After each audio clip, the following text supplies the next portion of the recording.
అబద్ధాలు మోసాలు మాత్రమే మిగిలాయి కాబట్టి ప్రజలను తప్పుదోవ పట్టించే కార్యక్రమంలో భాగంగా ఈరోజు రాష్ట్రంలో ఎప్పుడూ చూడనని డైవర్షన్ పాలిటిక్స్ ఈరోజు చూస్తూ ఉన్నాం. ఒకవైపున డైవర్షన్ పాలిటిక్స్ చూస్తూ ఉన్నాం, మరోవైపున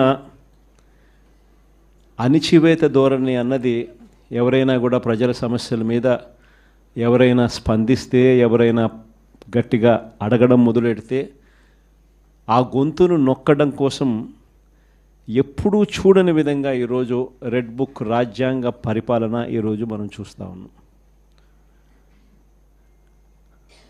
మన 5 సంవత్సరాల పాలనకు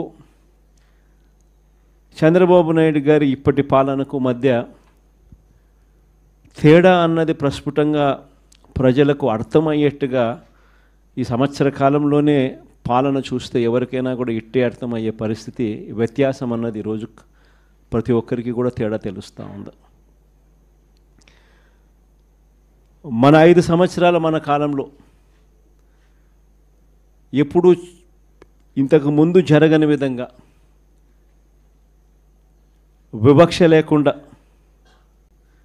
కులం చూడలేదు, మతం చూడలేదు, రాజకీయాలు కూడా చూడలేదు, చివరికి ఏ పార్టీ అని కూడా చూడకుండా మంచి చేసిన ప్రభుత్వం ఒకవైపున మనది కనిపిస్తే, రెండవ వైపున ఇటువైపున ఈరోజు ఈ సంవత్సర కాలంలో కనిపిస్తూ ఉన్నది ఏమిటి అని అంటే, మంచి అన్నది ఎలాగూ లేదు, వివక్షకు తావు ఎలాగూ లేదు. ఎందుకనంటే ప్రతి పథకము ఏ పథకము లేదు కాబట్టి. మరోవైపున పూర్తిగా రెడ్ బుక్ రాజ్యాంగం అమలు చేస్తూ విచ్చలవిడిగా ఈరోజు అన్యాయాలే కనిపిస్తూ ఉన్నాయి.